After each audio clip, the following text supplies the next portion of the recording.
Hello everyone, welcome to Drishti CUET. So guys, once again I welcome you all in this very important series CBSE plus CUET. So जैसा कि आप सभी जानते हैं कि CBSE और CUET की सीरीज एक साथ मैं लेकर आ रही हूं आप लोगों के लिए, जहां पे आप अपने NCERT के सभी इंपॉर्टेंट टॉपिक्स के MCQs प्रैक्टिस कर रहे हैं। आप इस MCQ के थ्रू अपने बोर्ड एग्जाम को भी प्रिपेयर करेंगे और साथ ही साथ आपके CUET UG में भी जो क्वेश्चंस आते हैं वो इन्हीं सिमिलर पैटर्न्स पर ही क्वेश्चंस पूछे जा रहे हैं। तो साइमल्टेनियसली आपका दोनों एग्जाम प्रिपेयर होगा, दोनों एग्जाम के कॉन्सेप्ट आपको क्लियर होंगे, आप साथ के साथ MCQs भी प्रैक्टिस करते रहेंगे। सो वीडियो को लास्ट तक देखना, सभी क्वेश्चंस को नोट डाउन कर लेना एंड सिमिलर पैटर्न पे आपको सभी टॉपिक्स मिलेंगे। They are available on our channel, आप उस वहां पे जाके उन सभी टॉपिक्स को एक बार जरूर देखिएगा। साथ ही चैनल को सब्सक्राइब करना मत भूलना if you guys are new, because आप जब सब्सक्राइब करोगे तो आपको हर जो भी हमारे नए वीडियोस आएंगे ना उनकी नोटिफिकेशन मिलती रहेगी। And yes, please share this to everyone, to all your friends, so that उनको भी इन वीडियोस का फायदा मिल सके। तो चलिए स्टार्ट करते हैं session without any delay guys. Okay, so let's get start here.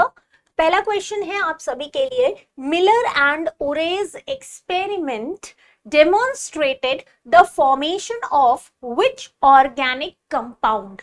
आपको यहाँ पे मिलर्स एंड ओरेज ने जो एक्सपेरिमेंट किया था, ठीक है, आपको बताना है कि उनके एक्सपेरिमेंट के दौरान कौन सा वो ऑर्गेनिक कंपाउंड है जो आइडेंटिफाई हुआ था, कौन सा वो ऑर्गेनिक कंपाउंड है जो वहां पे डेवलप हुआ था, राइट। तो अभी हम यहाँ पे देखेंगे न्यूक्लियोटाइड्स, अमाइनो एसिड्स, लिपिड्स और कार्बोहाइड्रेट्स, राइट। अगर हम इन सभी की बात करें तो देखिए यहाँ पे हमारे जो अमाइनो एसिड्स होते हैं, यूजुअली जब उरे और मिलर ने एक्सपेरिमेंट किया था ना, तो उनके एक्सपेरिमेंट के दौरान उन्होंने अर्ली अर्थ का एटमॉस्फेयर क्रिएट करने की कोशिश की थी, राइट। जैसा पहले जब अर्थ डेवलप हो रहा था, अर्थ बन रहा था, उस टाइम पे जो एटमॉस्फेयर था उन्होंने अपने एक्सपेरिमेंट में एक क्लोज सिस्टम में वैसा ही कुछ इन्वायरमेंट लाने की कोशिश की। उन्होंने एक क्लोज सिस्टम में अमोनिया हो गया, हाइड्रोजन हो गया, मीथेन हो गया, राइट, और वाटर वेपर, इन सभी को मिक्स किया। और जब उन्होंने इन्हें मिक्स किया ना, तो उन्हें क्या मिला? उन्हें मिला वहां पे अमाइनो एसिड। तो ये याद रखिएगा कि अमाइनो एसिड का वहां पे फॉर्मेशन हुआ था। ये क्वेश्चन इंपॉर्टेंट है, आपके एग्जाम में पूछा हुआ भी है, ठीक है। चलिए बढ़ते हैं नेक्स्ट क्वेश्चन पर। What is the correct sequence of events in the origin of life?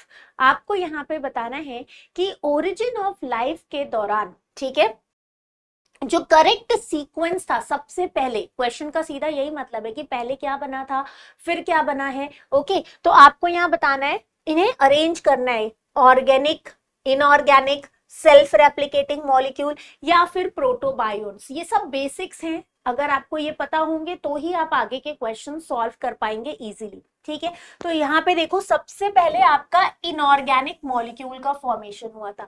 Difference क्या होता है ऑर्गेनिक और इनऑर्गेनिक में ना, देखो जो हमारे इनऑर्गेनिक मॉलिक्यूल्स होते हैं, they will directly you will get it from the earth, right. लेकिन जो ऑर्गेनिक होते हैं ना, वो आपको मिलते हैं लिविंग ऑर्गेनिज्म से, ठीक है। अगर लिविंग ऑर्गेनिज्म या नेचुरल रिसोर्सेज से आपको कोई कंपाउंड मिल रहा है तो that is called organic compound. Natural का मतलब क्या हुआ कि सपोज जैसे हमारे जितने भी लिविंग ऑर्गेनिज्म है, हमारी ट्रीज हो गई, हमारे प्लांट हैं, ठीक है, हमारे एनिमल्स हैं, इनसे जो आपको कंपाउंड मिलते हैं वो ऑर्गेनिक हैं। और अगर आपको अर्थ से कोई कंपाउंड मिल रहा है, सॉइल के अंदर से जो एलिमेंट्स मिलते हैं, they are considered as a inorganic. तो सबसे पहले क्या मिला? इनऑर्गेनिक मिला, फिर ऑर्गेनिक बना, फिर उसके बाद सेल्फ रेप्लिकेटिंग मॉलिक्यूल बने, और उसके बाद आपका बना protobionts, right. So correct sequence 1 2 3 and 4, so this should be your correct answer. Next, match the scientist with their contributions to evolution. अब बताइए, बहुत इंपॉर्टेंट है, साइंटिस्ट के नाम आपको याद होना चाहिए, ठीक है। डायरेक्ट आपको यहाँ पे क्वेश्चन मिलेगा साइंटिस्ट के नाम से, राइट। चलो फटाफट से इसको आंसर करो।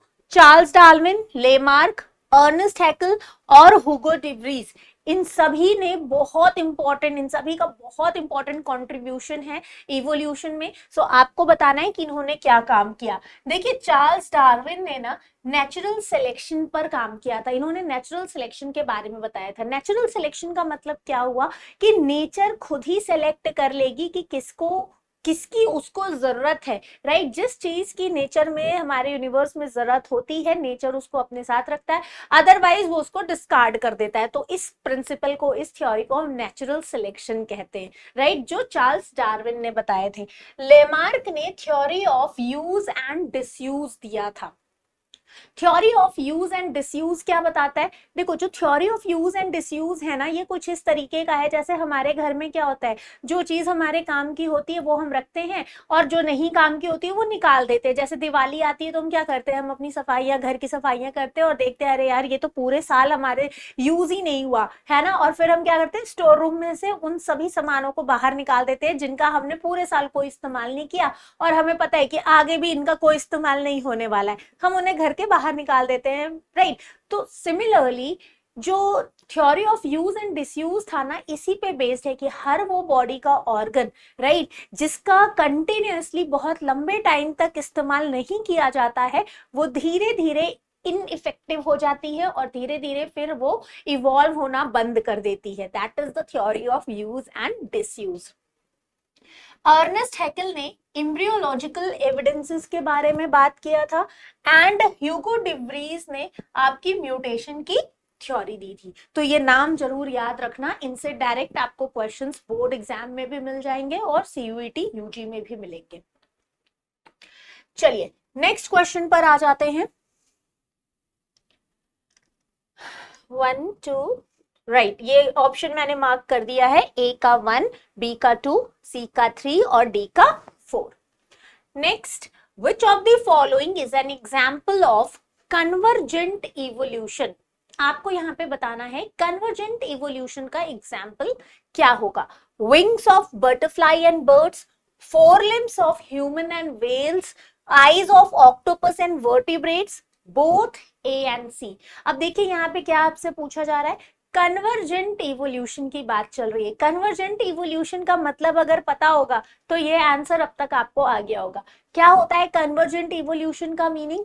इसका मीनिंग ये है कि कोई दो स्पीशीज ऐसे हैं, ठीक है, जो एंसेस्टर, जिनके एंसेस्टर अलग अलग है, बट दोनों ने कुछ ऐसे ऑर्गन्स इवॉल्व किए हैं जो सिमिलर काम करते हैं, सिमिलर तरीके से काम करते हैं, राइट। जैसे wings of butterfly and birds. अब देखो बटरफ्लाई और बर्ड्स दोनों के एंसेस्टर अलग होंगे, है ना, हमारी बर्ड्स बिल्कुल डिफरेंट, बटरफ्लाई बिल्कुल डिफरेंट, लेकिन दोनों के पास क्या है, विंग्स है, और दोनों का विंग्स क्या करता है, फ्लाई करने के काम आता है, राइट। तो ये क्या हो गया, कन्वर्जेंट इवोल्यूशन का एग्जाम्पल हो गया।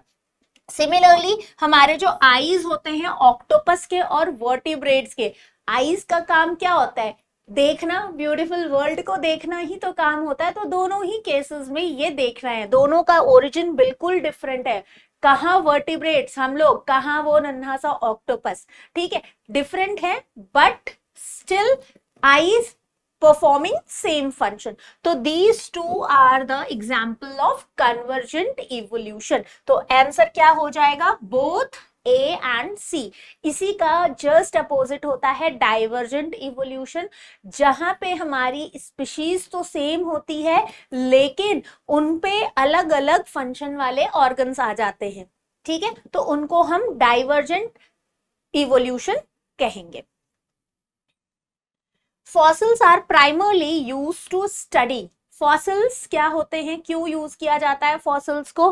फाइलोजेनेटिक रिलेशनशिप को स्टडी करने के लिए, इवोल्यूशनरी टाइम स्केल को स्टडी करने के लिए, morphological features of extinct organism, या फिर ऑल ऑफ द अबव। क्या लगता है आपको फॉसिल्स का यूज किस लिए किया जाएगा? ऑब्वियसली फॉसिल्स का इस्तेमाल इन सभी के स्टडी के लिए किया जाता है, राइट। देखो जो हमारा फाइलोजेनेटिक रिलेशनशिप होता है ना, इसका मतलब क्या हुआ कि इवोल्यूशनरी यानी इवोल्यूशन के बेसिस पे जब हम एंसेस्टर्स को स्टडी करते हैं, ओके ह्यूमंस है, ह्यूमन के एंसेस्टर मंकी है ना, तो दोनों में क्या क्या कैरेक्टरिस्टिक है on the basis of DNA, on the basis of their protein, इन सब के बेसिस पे ना हम जो उनके कैरेक्टरिस्टिक है कैसे कैसे, अच्छा मंकी था फिर उसके बाद ह्यूमन है, तो जो हम एंसेस्टर की कैरेक्टरिस्टिक को रिलेट करते हैं प्रेजेंट डे ऑर्गेनिज्म से, तो ये फाइलोजेनेटिक रिलेशनशिप कहलाता है, कैसे हम अपने एंसेस्टर से जुड़े हुए हैं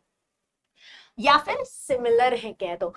इवोल्यूशनरी टाइम स्केल भी हमें फॉसिल्स की स्टडी से पता चलता है। इवोल्यूशनरी टाइम स्केल कुछ नहीं, वही जियोलॉजिकल टाइम स्केल वाला है जो आपने बुक में देखा है ना, बड़ा सा एक टेबल बना होगा जिसमें आपको एराज, इपॉक्स ये सब लिखे होंगे, तो वो पढ़ना है, याद करना है, वहां से क्वेश्चन आते हैं, राइट। यहाँ पे भी मैं आपके लिए वो लिस्ट लेकर के आई हूँ, थोड़ी देर में वो लिस्ट आपको मैं दिखाऊंगी, स्क्रीनशॉट ले लेना और नोट डाउन करके याद कर लेना, ठीक है।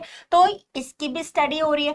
Morphological feature of extinct organism, बिल्कुल अगर फॉसिल्स नहीं होते, फॉसिल्स क्या होता है, dead remains of the organism, right. तो अगर फॉसिल्स नहीं होते तो हमें कैसे पता चल रहा होता कि डायनासोर्स थे और डायनासोर्स में कौन कौन से ऑर्गन्स थे, तो ये सब हमें जो उनकी मॉर्फोलॉजिकल कैरेक्टरिस्टिक के बारे में पता चलता है ना, वो इन्हीं फॉसिल्स के थ्रू पता चलता है। ऑल राइट, सो यहाँ पे all of the above will be the correct answer.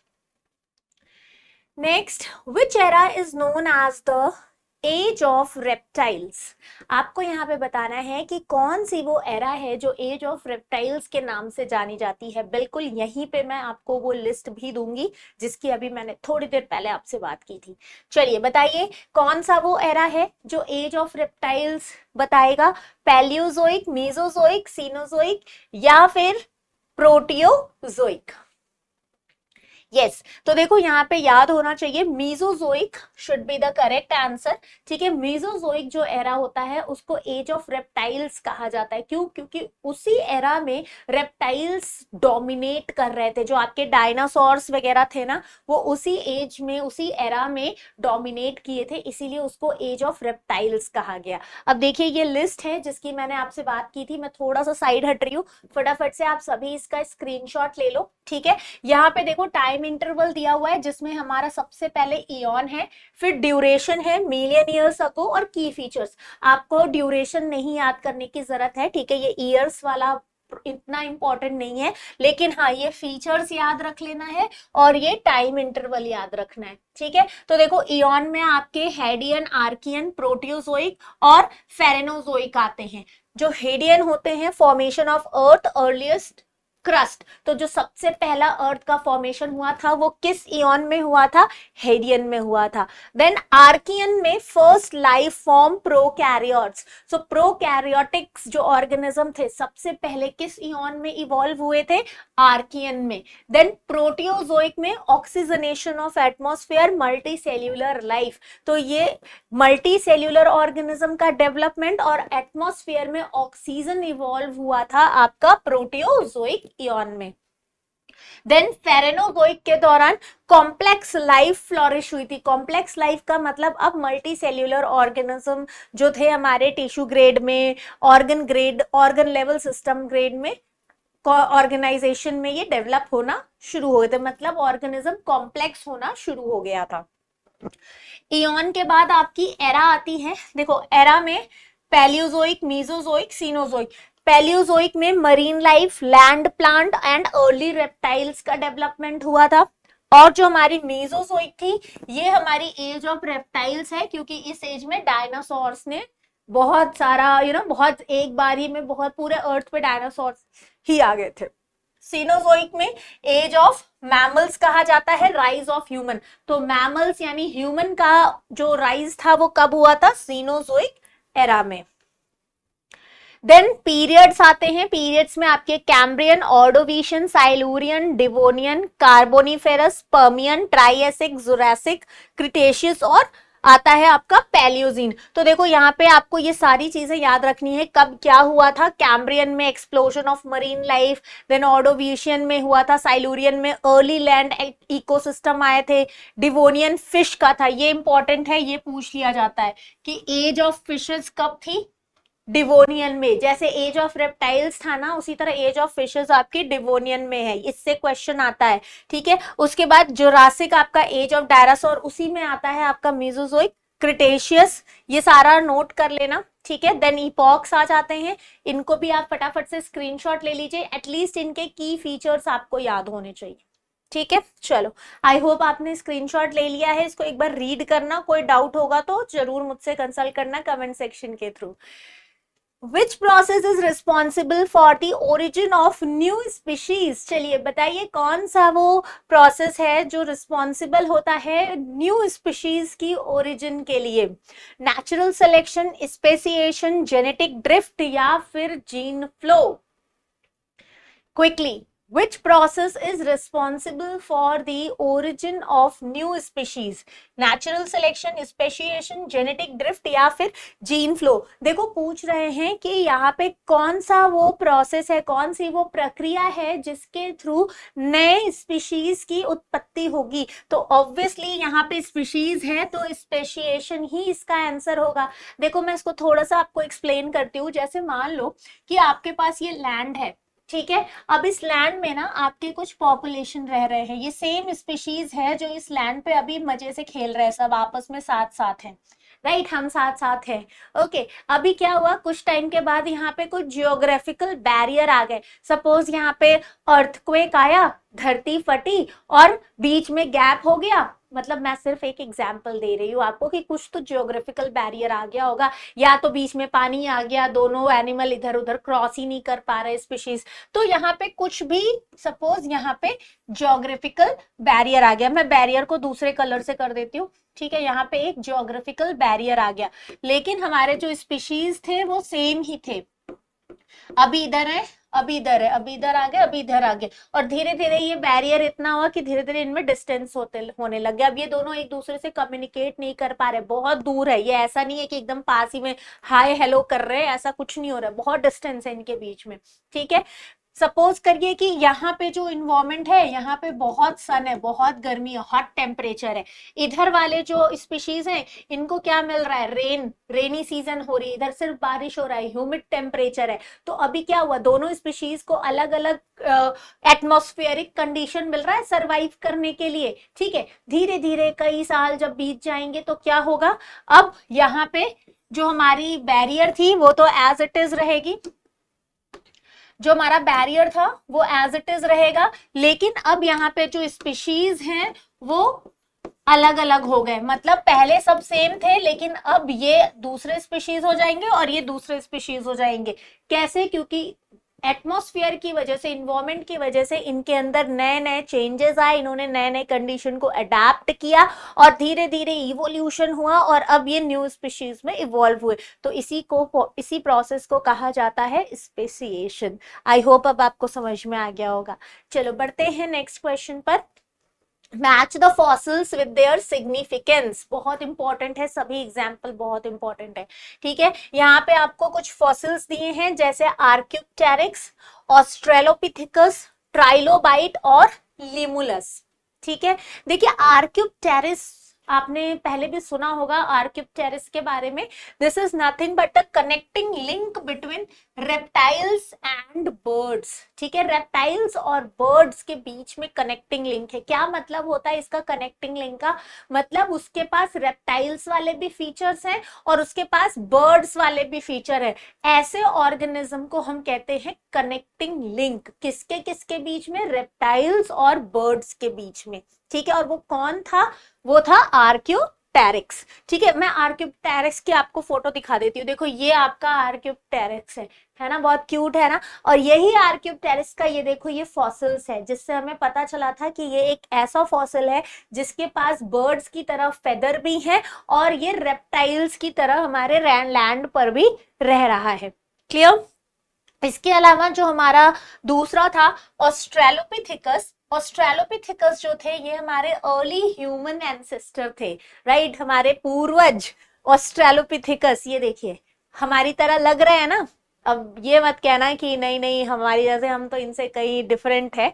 हम ऐसे ही थे पहले, बाद में धीरे धीरे हम इवॉल्व होके आज ऐसे बन चुके हैं, ठीक है, बट दे आर आवर पूर्वज।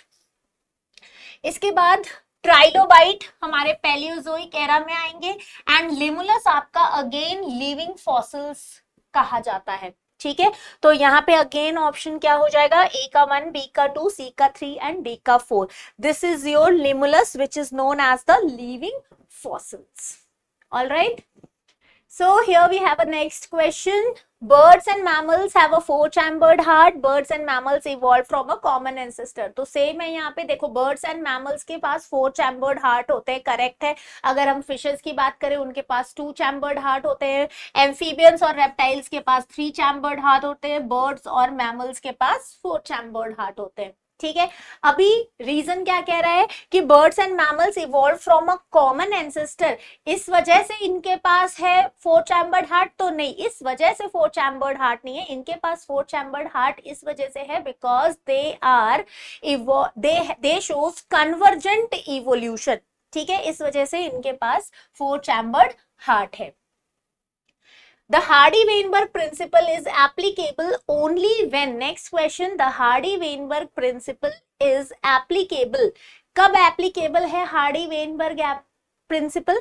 सो देखो सबसे पहले हार्डी-वेनबर्ग प्रिंसिपल होता क्या है ये समझ लो। हार्डी-वेनबर्ग इक्विलिब्रियम, इन्होंने बेसिकली एक इक्विलिब्रियम की बात की थी अपने प्रिंसिपल में। इन्होंने ये बताया था कि अगर कोई पॉपुलेशन है और उस पॉपुलेशन में, ठीक है, मान लो कि कोई भी एलिलिक या फिर जेनेटिक फ्रीक्वेंसी में कोई चेंज नहीं हो रहा है, कोई ऐसी सर्टेन कंडीशन उन्होंने बना दी और उस कंडीशन के अंतर्गत अगर उस पॉपुलेशन के अंदर उनका जीन, उनके जो जीनोटाइप हैं, एलील्स हैं, उसमें कोई चेंज नहीं हो रहा है, उनकी फ्रीक्वेंसी में कोई चेंज नहीं हो रहा है, तब एक इक्विलिब्रियम मेंटेन हो जाएगा, राइट। और उसके लिए जो कंडीशन थी वो क्या क्या थी, कंडीशन उनकी ये थी कि भाई वहां पे रैंडम मेटिंग होनी चाहिए थी, म्यूटेशन नहीं होना चाहिए, राइट। अभी देखो यहाँ पे कह रहा है म्यूटेशन रेट इज हाई, तो ये तो नहीं था condition. Population size is small, नहीं, पॉपुलेशन साइज भी जो था ना वो वहां पे क्या चाहिए था, लार्ज पॉपुलेशन साइज होना चाहिए था। दूसरा, देयर इज नो माइग्रेशन, अगर माइग्रेशन होगा तो फिर तो हमारा क्या हो जाएगा, माइग्रेशन अगर हो रहा है तो उस माइग्रेशन में क्या होगा, एलिलिक फ्रीक्वेंसी तो चेंज हो रही है इधर से उधर, राइट। अभी यहाँ पे क्या कह रहा है, देयर इज रैंडम मेटिंग। तो अगर हम बात करें रैंडम मेटिंग की, हार्डी-वेनबर्ग प्रिंसिपल में रैंडम मेटिंग जो है ये आपकी बताती है कि इक्विलिब्रियम कब मेंटेन होगा। No mutation, no gene flow, large population size, no natural selection and random mating. So जो रैंडम मेटिंग है ना, इस वजह से अगर रैंडम मेटिंग होगी, ठीक है, तो ही इक्विलिब्रियम मेंटेन होगा। रैंडम मेटिंग का मतलब आप ऐसे समझो कि जैसे सपोज करो कि अगर मेटिंग कोई जानबूझ के कहे नहीं नहीं मैं तो बस इसी के साथ मेटिंग करूंगा, तो जीन फ्लो फिर सेम हो जाएगा ना, सेम जीन्स जो है बार बार आता जाएगा। लेकिन अगर रैंडमली कोई मेट कर रहा है, उसको नहीं पता है कि वो कौन सा स्पीशीज है, ठीक है, तो वहां पे तो आपको वेरिएशन मिल जाएंगे, राइट। सो यहाँ पे जो आपका आंसर हो जाएगा random mating. Which of the following is an example of adaptive radiation? Adaptive radiation का अगर हम एग्जाम्पल देखें तो देखिए adaptive radiation आपके Darwin finches, no doubt example है डार्विन फिंचेस। अडेप्टिव रेडिएशन का मतलब कि आप जिस इन्वायरमेंट में जहां पे रह रहे हो, जैसा देश वैसा भेष, वैसा वाला कंडीशन है कि आप जहां पे रहोगे ना, धीरे धीरे आप वहां के कल्चर्स को, वहां के इन्वायरमेंट को अडॉप्ट करते हो और फिर आप उसी की तरह बन जाते हो वहां पे सरवाइव करने के लिए, राइट। जो सर्वाइवल फॉर द फिटेस्ट होता है ना कि भाई जो सर्वाइव कर लेगा वो जिंदा रहेगा, जो नहीं कर पाएगा वो नहीं जिंदा रहेगा, तो वही है डार्विन फिंचेस इसका एग्जाम्पल है। जैसे ये हमारे जो एंसेस्टर फिंचेस थे डार्विन के, ठीक है, इन्होंने इस पे स्टडी की थी और इन्होंने क्या देखा था कि ये एंसेस्टर हैं, लेकिन बाद में ये वाली जो बर्ड थी इसका बीक देखो कैसा है, इस वाली बर्ड का बीक देख लो कैसा है और इसका बीक देखो कैसा है, राइट। तो यहाँ पे क्या डिफरेंस हो गया तीनों में, ये इंसेक्ट खा, इसको जहां पे ये रह रही थी वहां पे सिर्फ इंसेक्ट था, ठीक है, तो ये इंसेक्ट ईटिंग, इसका जो बीक था वो इंसेक्ट ईटिंग जैसा बन गया। ये वुड पेकर टाइप थी, जो वुड पेकर होते हैं ना, ट्रीज के ट्रंक को खोदते रहते हैं, तो इनका वैसा बन गया। ये सीड ईटिंग थी, तो इनका ऐसा बन गया, क्योंकि इनको सीड खाना था, तो इसलिए इनका बीक इस तरह का बन गया। तो जिसको जैसा इन्वायरमेंट मिला, जैसा रिसोर्स मिला, उस तरीके से उन्होंने उन्होंने अपने अपने बीक को मॉडिफाई कर लिया, धीरे धीरे इवोल्यूशन हुआ और उनका बीक मॉडिफाई हो गया। So this is the example of adaptive radiation. Industrial melanism is in peppered moth is an example of. अब देखो, इंडस्ट्रियल मेलानिज्म जो था पेपर्ड मॉथ में, वो नेचुरल सिलेक्शन का एग्जाम्पल था। इंडस्ट्रियल मेलानिज्म का जो कॉन्सेप्ट है इंपॉर्टेंट है, इसमें आप लोग बिट्स एंड बिटुलेरिया जो हमारी मॉथ है उसके बारे में पढ़ते हैं। देखा क्या है इसमें आपने कि जब पॉल्यूशन नहीं था, कोई इंडस्ट्री सेटअप नहीं थी, राइट, तो जो ट्री के ट्रंक्स थे वो बहुत लाइट कलर के थे, उस पे लाइकेंस थे, तो हमारा ट्री का ट्रंक बहुत लाइट कलर का था, और जो उस पे मॉथ थे, लाइट कलर वाले मॉथ, वो इजिली सर्वाइव कर रहे थे, लेकिन जो डार्क कलर के थे वो पकड़े जा रहे थे उस टाइम पे। बट जब इंडस्ट्री सेटअप हुई, धीरे धीरे पॉल्यूशन बढ़ा, है ना, ट्री के ट्रंक पे आकर के ब्लैक कार्बन आके इकट्ठा हो गया, तो अब क्या हुआ, ट्रंक जो है हमारे ट्री के वो डार्क पड़ गए, जिसकी वजह से जो लाइट कलर के मॉथ थे वो प्रोमिनेंटली दिखने लग गए और डार्क कलर वाले छुपने लग गए, तो अब यहाँ पे इनको खतरा हो गया। So this is called industrial melanism, जिससे कि मेलानिन पिगमेंट में धीरे धीरे चेंजेस हो गए। Term missing link refers to, missing link simply आपका कनेक्टिंग लिंक होता है, ठीक है, तो term missing link refers to a transitional form between two species, extinct organism, no relatives, organism that resembles its ancestor, none of the above. So here it's a transitional form between two species will be the correct one. Genetic drift is most significant in, अब देखो genetic drift आपका same gene flow, तो genetic drift आपका सबसे ज्यादा isolated population में significantly show करेगा, where the chance of event can significantly alter the allelic frequency. First organism on earth were most likely, सबसे पहला जो ऑर्गेनिज्म अर्थ पे डेवलप हुआ था कौन था वो? अब देखो, जब अर्थ पे सब इवॉल्व हुआ था उस समय ना हवा था ना पानी था, मतलब कुछ भी नहीं था, तो जो हमारे ऑर्गेनिज्म थे वो कैसे होंगे? एनारोबिक होंगे, क्योंकि ऑक्सीजन तो था ही नहीं, तो एनारोब्स होंगे, और हेट्रोट्रॉप्स होंगे, मतलब खुद से फोटोसिंथेसिस कर रहे होंगे और खाना खा रहे होंगे, तो हेट्रोट्रॉप्स प्लस एनारोब्स होंगे। Paleontological evidence for evolution is provided by, so paleontology is, that is nothing but the fossils only, so it is provided by fossils only. Okay, now this is important. कोई एक population है, ठीक है, ऐसे numericals आपको पूछे जा सकते हैं हार्डी वेनबर्ग इक्विलिब्रियम से रिलेटेड। एक पॉपुलेशन है जिसमें 1000 इंडिविजुअल है, 160 individual exhibit the recessive phenotype, assumes Hardy Weinberg equilibrium, what is the frequency of the dominant allele. अब देखो, हार्डी वेनबर्ग प्रिंसिपल के अकॉर्डिंग हमारा जो फॉर्मूला होता है क्या होता है? P square 2pq plus Q square is equal to 1, right. और एक और आपने क्या पढ़ा है? p plus Q is equal to 1। ये जो p है ये डोमिनेंट के लिए होता है, राइट, और ये जो Q है ये आपका रेसेसिव एलील के लिए होता है।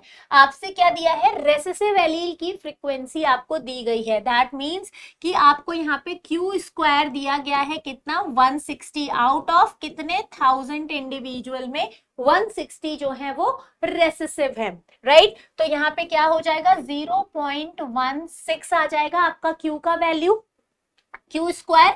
तो अब क्यू कितना हो जाएगा? अंडर रूट 0.16, तो यहां से आप निकाल लोगे 0.4, राइट। आपको क्यू मिल गया, निकालना क्या है? What is the frequency of dominant allele? Dominant allele क्या था आपका?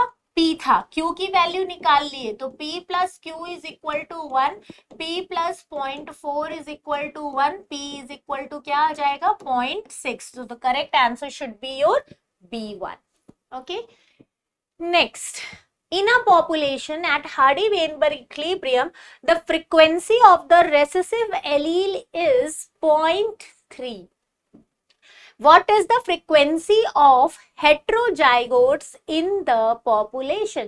अब देखिए यहाँ पे अगेन आपको रेसेसिव एलील की फ्रीक्वेंसी दी गई है 0.3 और अभी अभी आपने देखा था formula P square plus 2pq plus Q square is equal to 1। तो ये पी स्क्वायर जो था ये डोमिनेंट एलील की फ्रीक्वेंसी है, ये आपकी रेसेसिव एलील की फ्रीक्वेंसी है और ये आपकी हेटेरोजाइगस की फ्रीक्वेंसी है। तो क्या हो जाएगा 2pq 2 इंटू, अब देखिए यहाँ पे आपको अगेन Q की वैल्यू कितनी दी गई है 0.3 दी गई है।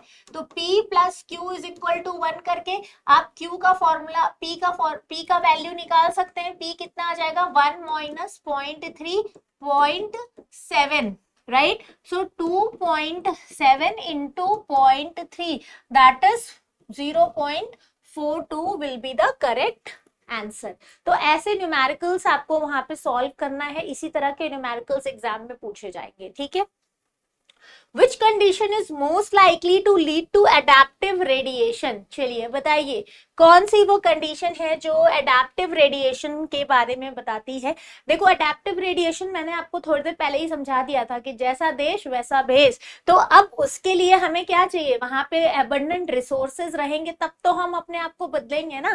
तो abundant and diverse resource with no competitor, competitor भी नहीं होने चाहिए, नहीं तो पता चला हम अपने आप को वहां पे सर्वाइव करने के लिए अडेप्ट कर रहे हैं और जो वहां पहले से ही होंगे वो आकर के हमें मार देंगे। तो इसीलिए वहां कोई कॉम्पिटिटर नहीं होने चाहिए, तब हम धीरे धीरे उस तरीके से अपने आप को अडेप्ट कर पाएंगे। Which scenario best illustrate the founders effect? Founders मतलब कुछ पाया आपने, कुछ फाउंड किया। तो देखो फाउंडर्स इफेक्ट बताता है a small group of bird, example क्या है, a small group of bird colonize an isolated island and establishes a new population। तो अगर कोई जैसे सपोज करिए कि ये एक पूरा लैंड है, इस पे स्पीशीज है, कुछ स्पीशीज आकर के यहाँ पे एक साथ इकट्ठे रहने लगे और यहीं पे रहने लगे काफी देर तक। तो अब यहाँ पे क्या हो जाएगा, एक नया पॉपुलेशन बन जाएगा, that is called founders effect, ठीक है। Which of the following statement about saltation is correct? Saltation important है। देखो saltation बताता है sudden genetic changes and leads to the phenotypic leaps। तो saltation tells you the sudden genetic change, sudden genetic change होने की वजह से जिसको आप mutation कहते हो, right? That is called as your saltation। So that's all about your evolution questions guys. In questions को एक बार रिवाइज करना, जिस टॉपिक से मैंने आपको क्वेश्चन कराया है उन टॉपिक्स को एक बार रिवाइज कीजिएगा, यहीं से आपको क्वेश्चंस आपके बोर्ड्स में एज वेल एज आपके सीयूईटी यूजी में मिलेंगे। अगले टॉपिक के साथ बहुत जल्दी मैं आपको मिलूंगी, तब तक के लिए take care of yourself, all the best for your exam, bye bye.